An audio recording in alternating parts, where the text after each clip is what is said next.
Wycofujemy się. Bandera. Bandera. Wycofujemy się! Wycofujemy się! Hello everyone, I'm Johnny, and today we're taking a look at a Polish World War II film titled Warsaw 44.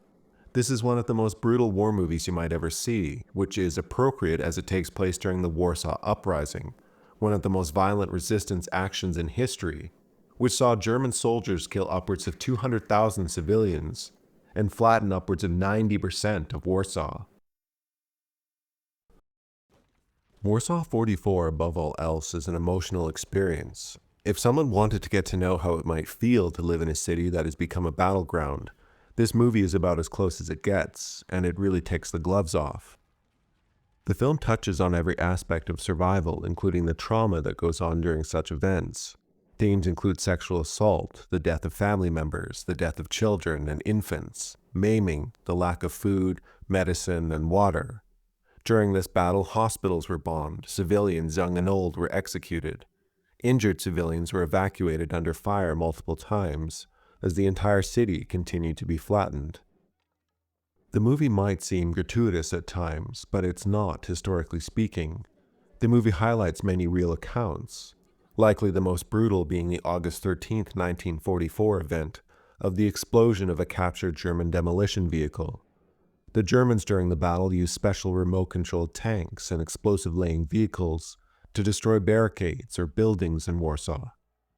One of these vehicles was captured by the Polish resistance Home Army. Not understanding the nature of the vehicle, hundreds of civilians and resistance viewed it while it was driven around to celebrate its capture.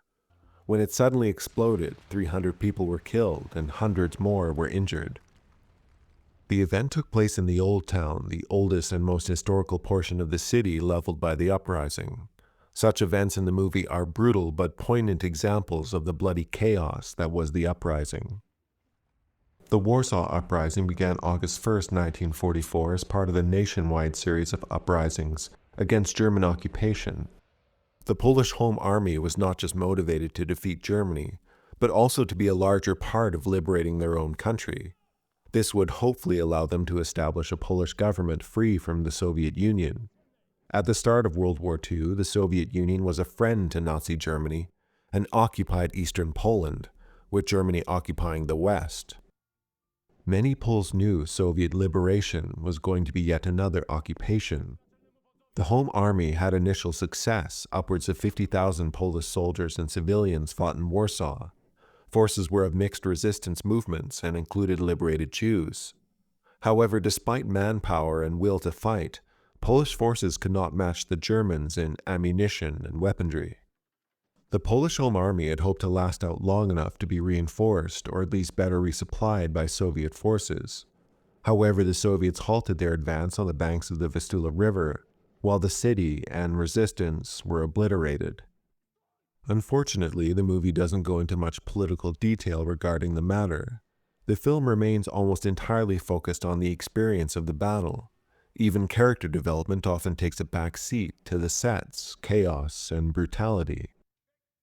For the first 45 minutes of the film, you might feel like you're watching a different movie. You get to know the young, optimistic characters a little before the film violently takes a turn. And this is really well done, as no doubt this was the brutal experience for many youth, who were excited about the liberation of their city and being part of an uprising. But of course, war isn't glamorous, exciting, or an adventure like some movies might paint it.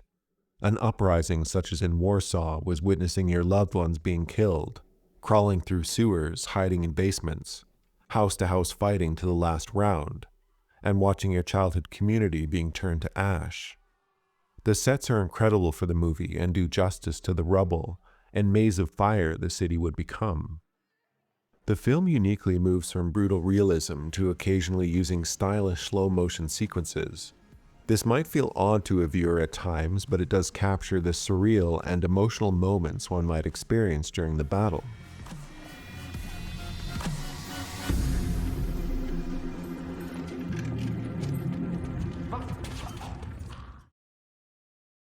Alright, I'm Johnny. Thank you for watching. Do check out Warsaw 44. If you can handle the graphic nature of the movie, it's well worth watching, and about as close as anyone would ever want to get to the experience. You might feel depressed for the day after watching. Anyway, thanks for stopping by. Like, subscribe, or comment, and have a nice rest of your day.